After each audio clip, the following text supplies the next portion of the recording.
Winters అనగానే మన వైజాగ్ వాళ్ళందరికీ గుర్తొచ్చేది అరకు. మన వైజాగ్ వాళ్ళకే కాదు, చుట్టుపక్కల ఉన్న వాళ్ళందరికీ కూడా చాలామందికి అరకు అనేది చాలా ఫేవరెట్ ప్లేస్. సో వింటర్స్లో ఇంకెలా మిస్ అవుతాం చెప్పండి. నేనైతే గట్టిగా ఫిక్స్ అయిపోయా ఈ వింటర్లో అరకు ఎలా అయినా వెళ్ళాలి అని చెప్పేసి. సో ఫైనల్లీ అరకు వెళ్ళిపోయాం. మేము యాక్చువల్లీ నర్సీపట్నం నుంచి వెళ్ళామన్నమాట. నర్సీపట్నంలో వేరే పని ఉంది అని చెప్పేసి అటు వెళ్ళాం. సో అక్కడ నుంచి మాడుగుల, పాడేరు, అరకు ఈ రూట్లో వెళ్ళామన్నమాట. చాలా ఎంక్వైరీ చేశారు మా డాడీ, రూట్స్ బాగాలేవు, రోడ్ బాగాలేదు అని చెప్పేసి. బట్ ఇంకా ఫైనలీ ఈ రూట్లో వెళ్ళాము.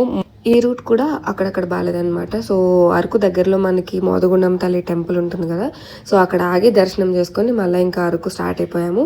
ఫైనల్లీ అరకు రీచ్ అయిపోయాము. చాలా చాలా అప్డేట్ అయింది. ఇంతకు ముందులా అస్సలు లేదు. మేము అరకు వెళ్ళి అరౌండ్ 4 years అయిపోయింది. సో మీరు ఎవరైనా అరకు వెళ్ళాలి అని అంటే మంచి రోడ్స్లో వెళ్ళండి, లేదంటే చాలా రిస్కీ. మాకు కూడా ఈవినింగ్ 4 o'clockకి అలా మేము స్టార్ట్ అయితే రీచ్ అయ్యేసరికి మాకు 9:30 అలా అయిందనమాట. అండ్ మీకు అరకు అనగానే ఏం గుర్తొస్తుందో నాకు కామెంట్ సెక్షన్లో కామెంట్ చేయండి. Thanks for watching. సబ్స్క్రైబ్.